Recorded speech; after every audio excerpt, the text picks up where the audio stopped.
Farg'ona viloyatida faoliyat olib borayotgan barcha 8 ta milliy madaniy markazlar ishtirokida Beshariqda tadbir tashkil etildi. Mehmonlar tuman markazida tantanali kutib olindi. Aytib o'tilganidek, o'zaro gap so'zlarda ham millatlararo totuvlik, ahillikdan so'z ochildi, amalda ko'rsatildi va turli millat vakillari bir joyga jamlandi. Beshariq bilan tanishuv axborot kutubxona markazini ko'zdan kechirishdan boshlandi. 52 mingta kitob fondiga ega maskanda o'quvchilarga yaratilgan sharoitlarga yuqori baho berildi. Beshariq ham turli millat elatlarini birlashtiruvchi kuchga ega. Barcha do'sti inoq yashab kelayotgan va aholining yurish-turishi, urf-odatlarida o'z aksini topayotgan, hamma uchun sevimli go'shadir. Hamjihatlikda bu yerda ko'plab tadbirlar tashkil etib boriladi. Masalan, qovun sayillari, hunarmandchilik, rassomchilik ko'rgazmalari, madaniy kechalar shular jumlasidan dedi so'zga chiqqanlar.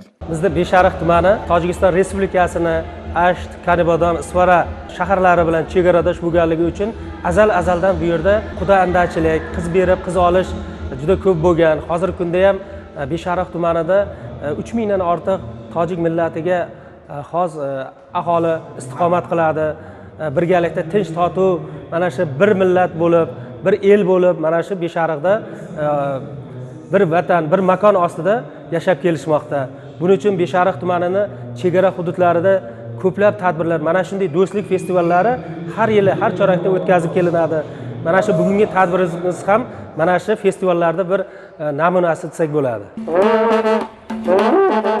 Tadbirning davomi tuman madaniyat markazida sahnalashtirilgan adabiy badiiy konsert dasturi ko'rinishida davom etdi. Barcha mehmonlar qutlandi va ko'p millatli xalqimiz birdamligi hukumatimiz tomonidan yuritilayotgan dono siyosat e'tirof etildi. Qirg'iz milliy madaniy markazida viloyatimizda bugungi kunda boshqa milliy madaniy markazlar singari 80 mingdan ortiq qirg'iz millatiga mansub O'zbekiston fuqarolari o'zlarining konstitutsion huquqlaridan oqilona, emin-erkin foydalanib yashab kelishmoqda. Ular jamiyatning barcha tarmoqlarida, meditsina deysizmi, xalq ta'limi deysizmi, barcha tarmoqlarda o'zlarining hissasini qo'shib, yaxshi faoliyat olib kelishmoqda.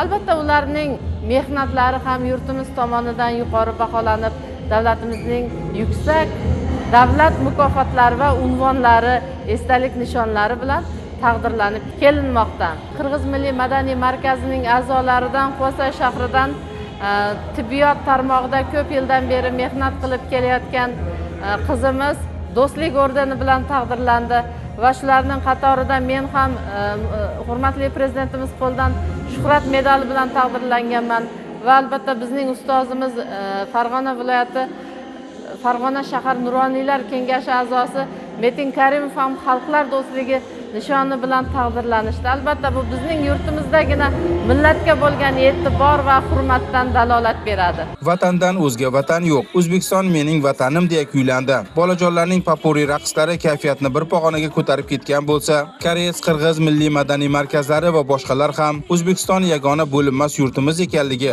azizligi, bir qarich yerni ham hech narsaga alishib bo'lmasligi haqida chiqish qildi. Shu kuni tadbirda ishtirok etayotgan barcha miriqib o'ynadi. Do'stlik va uning natijasi namoyishiga guvoh bo'ldi. Hali Beshariqda bu kabi tadbirlarni ko'plab o'tkazamiz deyildi yakunda. Muhsinjon Yusupov, Shohar Qayumov, Farg'ona 24 axborot dasturi uchun maxsus tayyorlandi.